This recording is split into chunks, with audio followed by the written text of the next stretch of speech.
दोस्तों नमस्कार, ये है मार्गदर्शन फॉर सिविल सर्विसेज। मैं अनुराग चौधरी। दोस्तों, भारतीय इतिहास के महत्वपूर्ण प्रश्नों के अभ्यास सेट में इस वीडियो में हम सॉल्व करेंगे छठी शताब्दी ईसा पूर्व की राजनीतिक दशा और यूनानी आक्रमण से संबंधित महत्वपूर्ण प्रश्नों का प्रैक्टिस सेट, जो आपके आगामी विभिन्न परीक्षाओं के सामान्य ज्ञान और सामान्य अध्ययन खंड के लिए बहुत ही उपयोगी है। दोस्तों, ये प्रश्न विभिन्न राज्यों द्वारा आयोजित किए जाने वाले अध्यापक भर्ती परीक्षाओं के भारतीय इतिहास विषय के लिए भी बहुत ही उपयोगी हैं, इसलिए आप इन प्रश्नों को अच्छे से तैयार कर लीजिए। तो आइए शुरू करते हैं। भारतीय इतिहास के अंतर्गत छठी शताब्दी ईसा पूर्व की राजनीतिक दशा और यूनानी आक्रमण से संबंधित महत्वपूर्ण प्रश्नों का प्रैक्टिस सेट।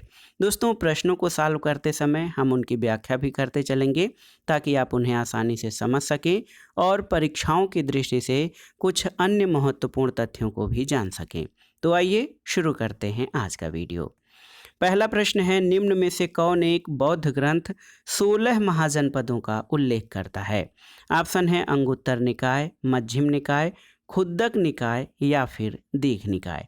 तो सही उत्तर है अंगुत्तर निकाय। ऑप्शन ए आपका सही उत्तर हो जाएगा। दोस्तों, बौद्ध ग्रंथ अंगुत्तर निकाय और एक जैन ग्रंथ भगवती सूत्र में छठी शताब्दी ईसा पूर्व के 16 महाजनपदों का उल्लेख हुआ है। तो याद रखिएगा, बौद्ध ग्रंथ अंगुत्तर निकाय में 16 महाजनपदों का उल्लेख है। अगला प्रश्न है दोस्तों, मगध का कौन सा शासक बुद्ध का समकालीन था? ऑप्शन है चंद्रगुप्त मौर्य, अजातशत्रु, बिंबिसार या फिर महापद्म नंद। तो आप जान लीजिए दोस्तों, बिंबिसार मगध में हर्यक वंश का प्रथम शासक था। इसने भगवान बुद्ध के निवास के लिए वेलुवन नामक विहार का निर्माण भी करवाया था। भगवान बुद्ध की मृत्यु 483 ईसा पूर्व में हुई थी और उस समय मगध का शासक अजातशत्रु था, जिसका शासनकाल 492 से 460 ईसा पूर्व था। इसलिए भगवान बुद्ध बिंबिसार और अजातशत्रु दोनों के समकालीन थे। तो यहाँ पर देखिए, बिंबिसार और अजातशत्रु दोनों ही हो जाएगा। ऑप्शन बी और सी इस प्रश्न के उत्तर हो जाएंगे। तो याद रखिएगा, भगवान बुद्ध बिंबिसार और अजातशत्रु दोनों के ही समकालीन थे। अगला प्रश्न है कि सिक्कों के अध्ययन को क्या कहते हैं? ऑप्शन है आर्कियोलॉजी, हिस्टीरियोग्राफी, न्यूमिस्मेटिक्स या फिर एपिग्राफी। तो सही उत्तर न्यूमिस्मेटिक्स। दोस्तों, सिक्कों के अध्ययन को न्यूमिस्मेटिक्स कहा जाता है। ऑप्शन सी आपका सही उत्तर है।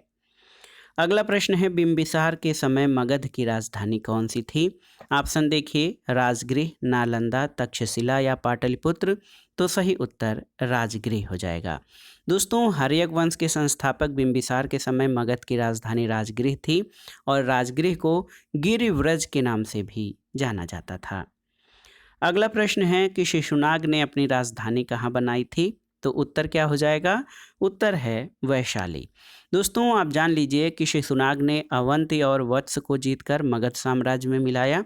इसके बाद इसने वैशाली को अपनी राजधानी बनाई, लेकिन कालाशोक ने पुनः पाटलिपुत्र को अपनी राजधानी बनाया था। अगला प्रश्न बहुत ही आसान सा है। इसमें पूछा गया है कि पटना शहर का पुराना नाम क्या है? तो याद रखिएगा दोस्तों, पटना शहर का पुराना नाम पाटलिपुत्र था और ये मगध साम्राज्य की राजधानी थी। अगला है कि निम्नलिखित में से कौन सा सही सुमेलित नहीं है? अंग चंपा। देखिए, अंग की राजधानी चंपा सही है। कौशल अहिच्छत्र ये आपका सही नहीं है। वत्स कौशाम्बी सही है और मत्स्य विराटनगर सही है। तो सही उत्तर क्या हो जाएगा? कौन सा सुमेलित नहीं है? ऑप्शन बी आपका सही सुमेलित नहीं है। कौशल महाजनपद की राजधानी श्रावस्ती थी। उत्तरी पांचाल की राजधानी अहिच्छत्र थी। दक्षिणी पांचाल की राजधानी काम्पिल्य थी और जो अन्य विकल्प हैं आपके सही सुमेलित हैं। तो याद रखिएगा, कौशल महाजनपद की राजधानी अहिच्छत्र नहीं बल्कि श्रावस्ती थी और अहिच्छत्र जो है ये उत्तरी पांचाल की राजधानी थी। अगला प्रश्न है कि उज्जैन का प्राचीन काल में क्या नाम था? तो सही उत्तर है दोस्तों, उज्जैन को प्राचीन काल में अवंतिका कहा गया है। ऑप्शन सी आपका सही उत्तर है। दोस्तों, मध्य प्रदेश के मालवा संभाग में स्थित उज्जैन को प्राचीन काल में अवंतिका कहा जाता था। अगला प्रश्न है, निम्नलिखित में से कौन सा एक ईसा पूर्व छठी शताब्दी में प्रारंभ में भारत का सबसे शक्तिशाली नगर राज्य था? ऑप्शन है गांधार, कंबोज, काशी या फिर मगध। तो सही उत्तर है मगध, ऑप्शन डी। याद रखिएगा दोस्तों, ईसा पूर्व छठी शताब्दी के प्रारंभ में मगध भारत का सर्वाधिक शक्तिशाली राज्य था। अगले प्रश्न पर आते हैं। महाभारत के अनुसार उत्तरी पांचाल की राजधानी स्थित थी कहाँ पर? तो सही उत्तर है अहिच्छत्र उत्तरी पांचाल की राजधानी थी। ऑप्शन सी आपका सही उत्तर है। दोस्तों, महाभारत के अनुसार उत्तरी पांचाल की राजधानी अहिच्छत्र थी और दक्षिणी पांचाल की राजधानी काम्पिल्य थी। महाभारत काल में हस्तिनापुर कुरु की राजधानी थी, जबकि मथुरा सूरसेन की राजधानी थी। अगला प्रश्न है 16 महाजनपदों के युग में मथुरा किसकी राजधानी थी? ऑप्शन है वज्र, वत्स, काशी या शूरसेन। तो सही उत्तर क्या हो जाएगा? सही उत्तर आपका हो जाएगा ऑप्शन डी, शूरसेन की राजधानी मथुरा था। अगला प्रश्न है चंपा किस महाजनपद की राजधानी थी? आपको बताना है। तो आप जानते हैं बिहार के वर्तमान भागलपुर और मुंगेर के ज़िले जो है अंग महाजनपद के अंतर्गत थे। तो अंग महाजनपद की राजधानी चंपा थी। ऑप्शन डी आपका सही उत्तर है। अगला प्रश्न है छठी शताब्दी ईसा पूर्व में शुक्तिमती राजधानी थी किसकी? पांचाल की, कुरु की, चेद की या अवंत की? तो सही उत्तर है दोस्तों, आप जान लीजिए कि छठी शताब्दी ईसा पूर्व में आधुनिक बुंदेलखंड के पूर्वी और उसके समीपवर्ती भागों में चेद महाजनपद स्थित था। इसकी राजधानी सोथिवती या शुक्तिमती था। तो ऑप्शन सी आपका सही उत्तर हो जाएगा। शुक्तिमती चेद महाजनपद की राजधानी थी। अगला प्रश्न है गोदावरी नदी के तट पर स्थित महाजनपद कौन था? ऑप्शन देखिए अवंत, वत्स, अस्सक या फिर कंबोज। तो सही उत्तर क्या हो जाएगा? दोस्तों, आप जान लीजिए ये महत्वपूर्ण प्रश्न है।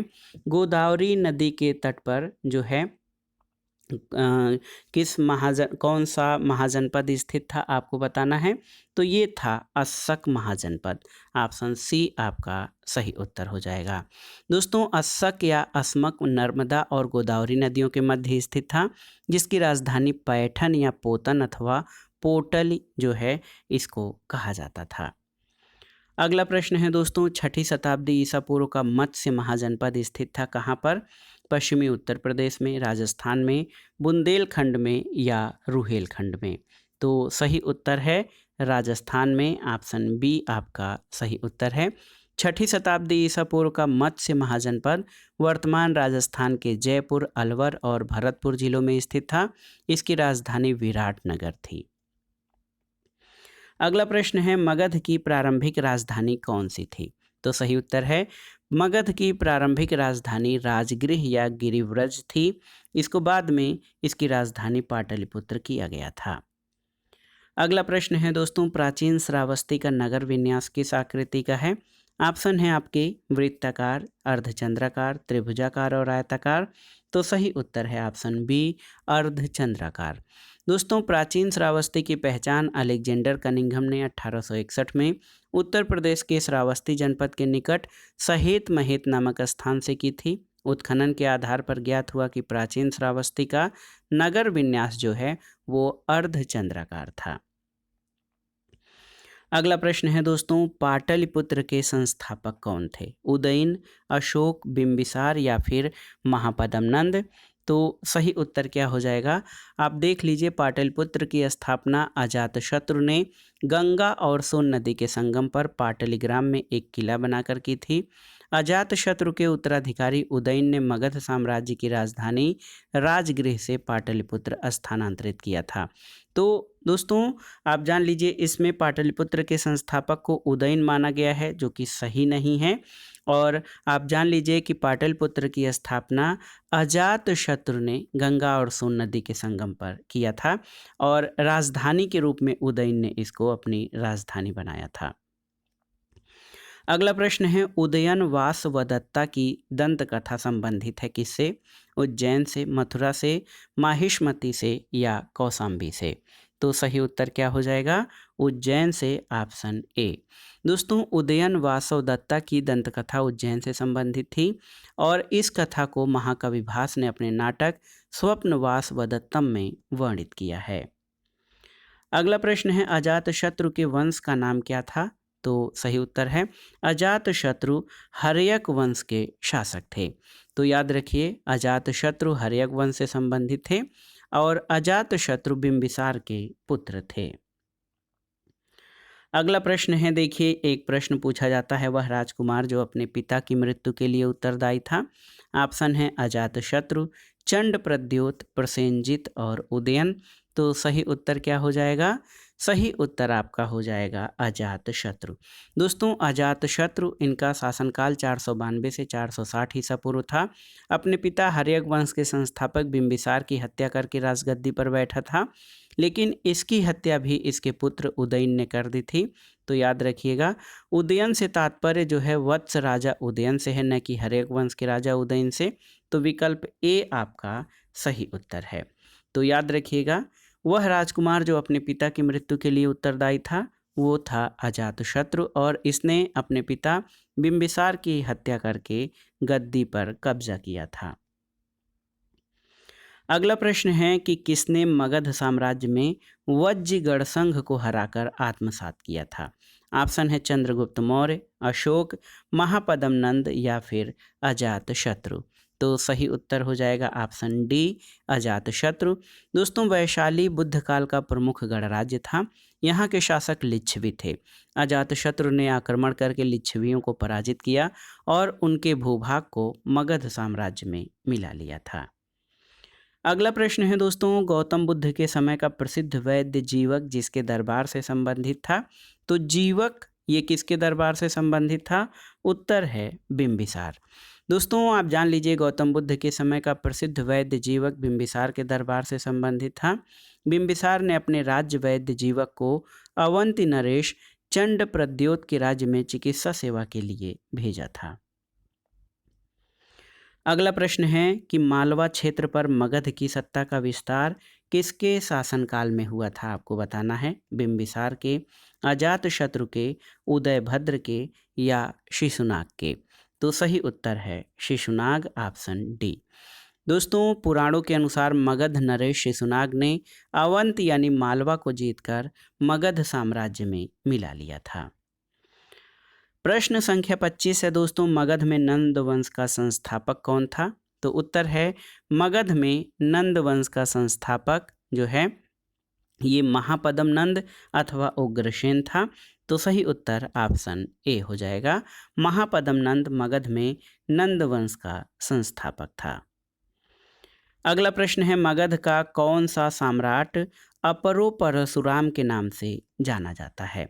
तो ये प्रश्न आसान सा है, आप सभी जानते होंगे कि महापद्म नंद को अपरो परशुराम या सर्वछत्रांतक कहा गया है। तो सही उत्तर महापद्म नंद ये ब्राह्मण शासक था, इसको अपरो परशुराम के नाम से जाना जाता है। अगला प्रश्न है राजा नंद का उल्लेख करने वाला अभिलेखी प्रमाण कौन सा है? ऑप्शन है आपके खारवेल का हाथी गुम्फा अभिलेख, रुम्मनदेई स्तंभ अभिलेख, रुद्रदामन का जूनागढ़ अभिलेख या धनदेव का अयोध्या अभिलेख। तो सही उत्तर है खारवेल का हाथी गुम्फा अभिलेख। दोस्तों नंद वंशीय शासक महापद्म नंद द्वारा कलिंग में नहर खुदवाए जाने का उल्लेख खारवेल के हाथी गुम्फा अभिलेख में किया गया है। अगले प्रश्न पर आते हैं भारत में सबसे पुराना लौह युग जुड़ा हुआ है किसके साथ? चित्रित धूसर मृदभांडों के साथ, काले और लाल मृदभांडों के साथ, गेरू रंग के मृदभांडों के साथ या फिर उत्तरी काली पालिश वाले मृदभांडों के साथ। तो सही उत्तर क्या हो जाएगा? दोस्तों सही उत्तर है चित्रित धूसर मृदभांडों के साथ, ऑप्शन ए आपका सही उत्तर है।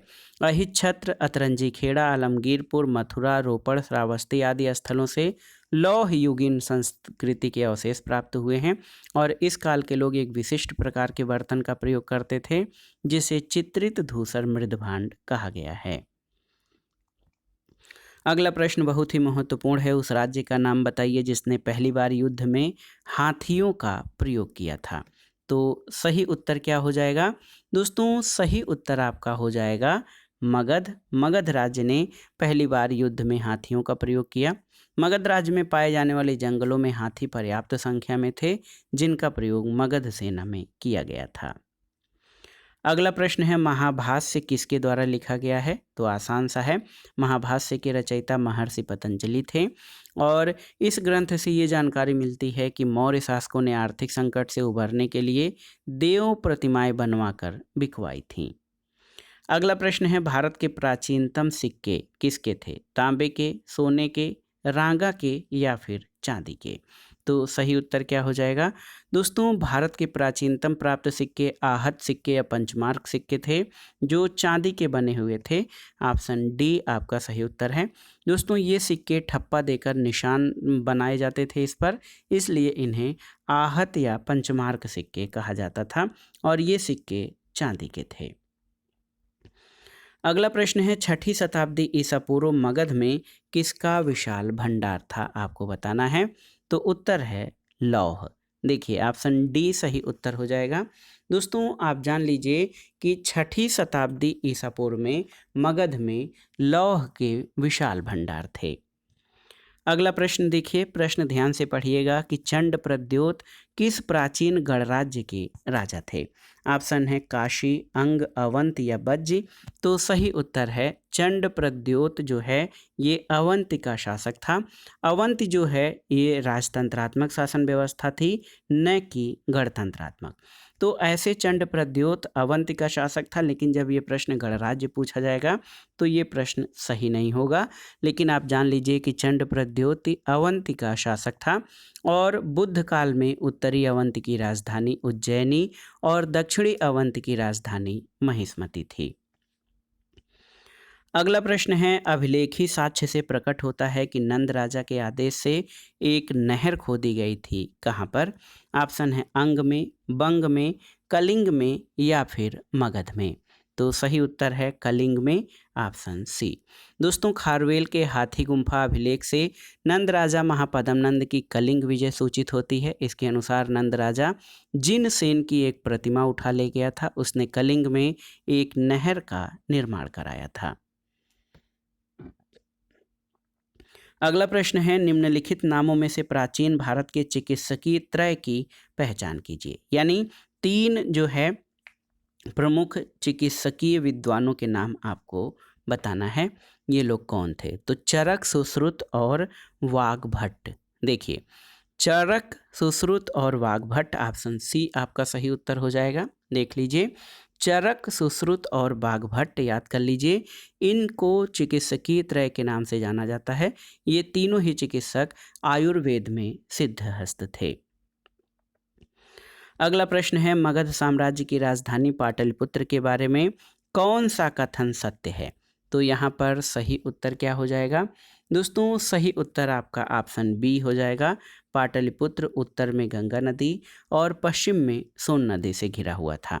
तो पाटलिपुत्र की जो स्थापना हुई थी, आप जान लीजिए कि पाटलिपुत्र की स्थापना दोस्तों आप देखिए बहुत ही महत्वपूर्ण है कि पाटलिपुत्र की स्थापना अजातशत्रु ने गंगा और सोन नदी के संगम पर किया था। तो ये पाटलिपुत्र उत्तर में गंगा नदी और पश्चिम में सोन नदी से घिरा हुआ था।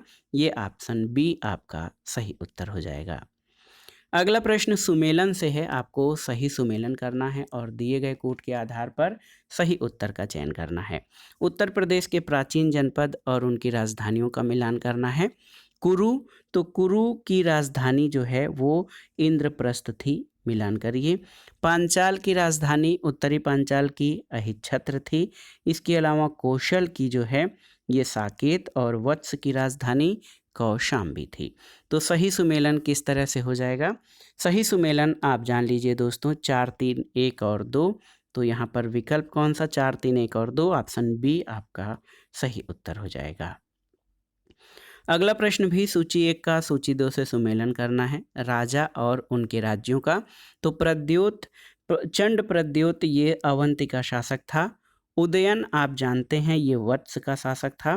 प्रसेनजित, तो दोस्तों प्रसेनजित ये कौशल के शासक और अजातशत्रु ये मगध के शासक थे। तो सही सुमेलन क्या हो जाएगा? सही सुमेलन आपका हो जाएगा 3 2 4 1। तो 3 2 4 और 1 यहाँ पर कौन सा ऑप्शन सही होगा? दोस्तों सही उत्तर ऑप्शन सी हो जाएगा। ए का तीसरा, बी का दूसरा, सी का चौथा और डी का पहला। अगले प्रश्न पर आते हैं कि निम्नलिखित मगध राजवंशों को कालक्रमानुसार व्यवस्थित कीजिए। नंद वंश, शुंग वंश, मौर्य वंश और हर्यक वंश। तो देखिए, हर्यक वंश सबसे पहला वंश था, उसके बाद नंद वंश, फिर मौर्य और शुंग वंश आया था। तो सही उत्तर 4 1 3 2 हो जाएगा। ऑप्शन बी आपका सही उत्तर।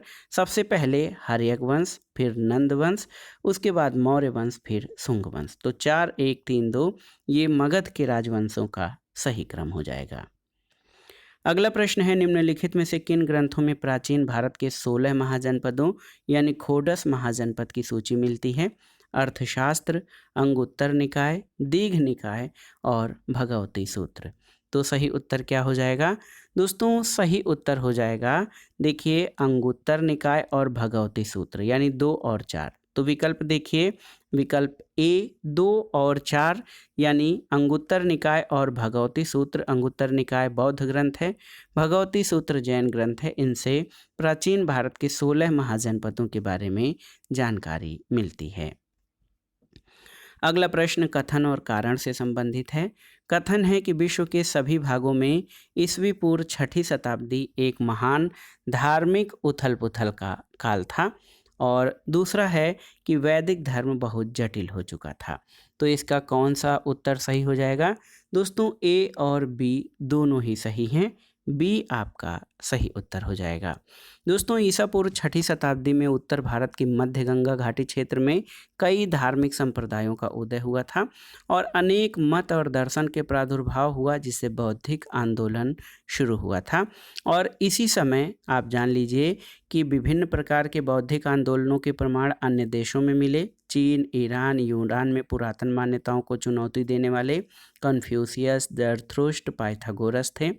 वैदिक धर्म जिसके बारे में चर्चा की गई है, ये बहुत जटिल हो चुका था। मंत्रों की शुद्धता और यज्ञों पर बहुत जोर था, जिससे पुरोहितों का महत्व बहुत अधिक बढ़ गया था और यज्ञों में बहुत धन व्यय होने लगा था और पशु बलि को भी बढ़ावा मिला था। अगला प्रश्न है, कालपी नगर किस नदी के किनारे पर स्थित है? तो उत्तर है यमुना नदी के किनारे पर। दोस्तों कालपी नगर उत्तर प्रदेश के जालौन जिले में स्थित एक स्थान है और ये यमुना नदी के तट पर स्थित है। आप जान लीजिए प्राचीन काल में ये काल प्रियानाथ के नाम से विख्यात था। अगला प्रश्न, सूची 1 का सूची 2 से मिलान करना है। महाजनपद और उनकी राजधानी। तो देखिए, मत्स्य महाजनपद जो राजस्थान में विस्तृत था, इसकी राजधानी विराटनगर थी। कुरु महाजनपद की राजधानी इंद्रप्रस्थ। सूरसेन की राजधानी अभी अभी आपने पढ़ा है मथुरा। और अश्मक की राजधानी पोतन थी। तो 3 4 1 2 मिलान करिए।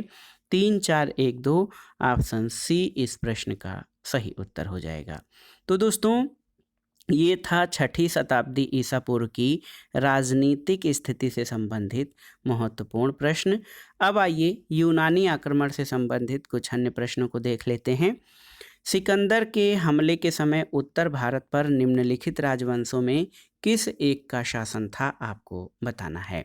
आपको बताना है कि सिकंदर के आक्रमण के समय उत्तर भारत पर किस राजवंश का शासन था? नंद, मौर्य, शुंग और कण्व। तो सही उत्तर क्या हो जाएगा? सही उत्तर नंद वंश। दोस्तों नंद वंश का अंतिम शासक घनानंद था, जो सिकंदर का समकालीन था और उसे यूनानी लेखकों ने अग्रमीज कहा है। अगला प्रश्न है कि निम्नलिखित में से मगध का कौन सा राजा सिकंदर महान का समकालीन था? तो सही उत्तर कौन हो जाएगा? नंद वंश का अंतिम शासक घनानंद। ऑप्शन बी आपका सही है कि मगध का जो है नंद वंश का अंतिम शासक घनानंद, ये सिकंदर का समकालीन था। अगला प्रश्न है, उस वीर भारतीय राजा का नाम बताइए जिसे सिकंदर ने झेलम के तट पर पराजित किया था। ऑप्शन है आम्भी, पुरु या पोरश, चंद्रगुप्त मौर्य और महापद्म नंद। तो सही उत्तर है पुरु को। दोस्तों आप जान लीजिए सिकंदर ने झेलम नदी के तट पर पोरस या पुरु को पराजित किया, लेकिन उसकी वीरता से प्रभावित होकर सिकंदर ने उसे अपना मित्र बना लिया और उसे उसका राज्य और कुछ नए इलाके शासन करने के लिए प्रदान किए थे। अगला प्रश्न है अलेक्जेंडर ने भारत पर कब आक्रमण किया था? तो सही उत्तर है 326 ईसा पूर्व में। तो ऑप्शन ए आपका सही उत्तर हो जाएगा। दोस्तों सिकंदर अथवा अलेक्जेंडर ने लगभग 326 ईसा पूर्व में भारत पर आक्रमण करके हाइडेस्पीज या वितस्ता या झेलम के युद्ध में पोरस को हराया था। अगला प्रश्न है सिकंदर की मृत्यु कहाँ पर हुई थी? ऑप्शन है पटाला, तक्षशिला, बेबीलोन, गेड्रोशिया या इनमें से कोई नहीं। तो सही उत्तर हो जाएगा दोस्तों सिकंदर की मृत्यु बेबीलोन में हुई थी। ऑप्शन सी आपका सही उत्तर है और उसकी मृत्यु लगभग 323 ईसा पूर्व में बेबीलोन में हुई थी। सिकंदर मेसिडोनिया के क्षत्रप फिलिप द्वितीय का पुत्र था। अगला प्रश्न है कौन सी नदी सिकंदर महान के भारत आक्रमण की सन्निकट पूर्वी सीमा थी? ऑप्शन है सतलज, सिंधु, ब्यास या चिनाब। तो सही उत्तर आपका हो जाएगा ब्यास। ऑप्शन सी सही उत्तर हो जाएगा। दोस्तों ब्यास नदी के तट पर सिकंदर की सेना ने आगे बढ़ने से इनकार कर दिया था, यहीं से वो वापस लौट गया। अतः ब्यास नदी सिकंदर महान के भारत आक्रमण की सन्निकट पूर्वी सीमा थी। अगला प्रश्न है किस यूनानी इतिहासकार को इतिहास का जनक कहा जाता है? आपको बताना है। ऑप्शन है आर्किमिडीज, हेरोडोटस, यूक्लिड या हिप्पोक्रेटस। तो सही उत्तर है इतिहास का जनक हेरोडोटस को कहा जाता है।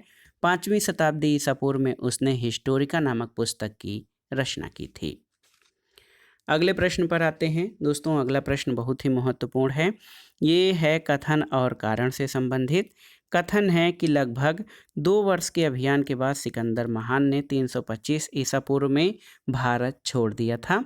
तो कब छोड़ा था आप जान लीजिए कि ये आपका सही है। लगभग 2 वर्ष के अभियान के बाद 325 ईसा पूर्व में सिकंदर ने भारत छोड़ दिया। कारण है कि वह चंद्रगुप्त मौर्य से पराजित हुआ था। ये आपका सही नहीं है।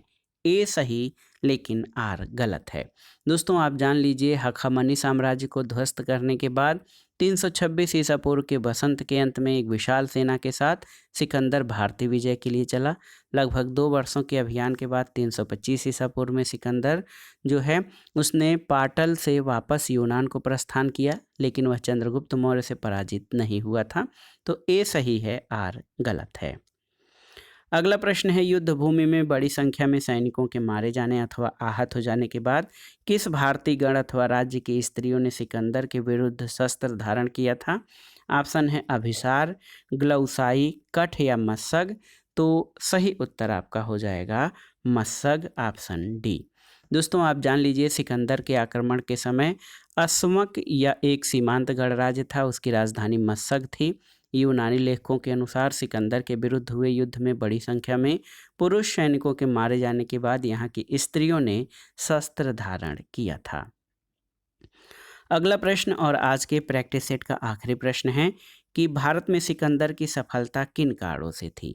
देखिए ऑप्शन आप देख सकते हैं कि उस समय भारत में कोई केंद्रीय सत्ता नहीं थी, बिल्कुल सही। उसकी फौज बेहतर थी, सही। उसे देशद्रोही शासकों से सहायता मिली, बिल्कुल सही। वह एक अच्छा प्रशासक था, ये आपका सही नहीं है। तो 1, 2 और 3 आपके सही हैं। तो याद कर लीजिए दोस्तों सिकंदर की भारत में सफलता के जो कारण थे उसमें जो है उस समय भारत में कोई केंद्रीय सत्ता नहीं थी।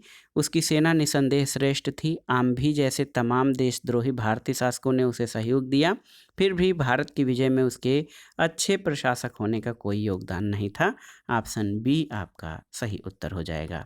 तो दोस्तों ये था आज का वीडियो। भारतीय इतिहास के महत्वपूर्ण प्रश्नों के अभ्यास सेट में 6वीं शताब्दी ईसा पूर्व की राजनीतिक दशा और यूनानी आक्रमण से संबंधित महत्वपूर्ण प्रश्नों का अभ्यास, जो आपके आगामी विभिन्न परीक्षाओं के लिए बहुत ही उपयोगी है।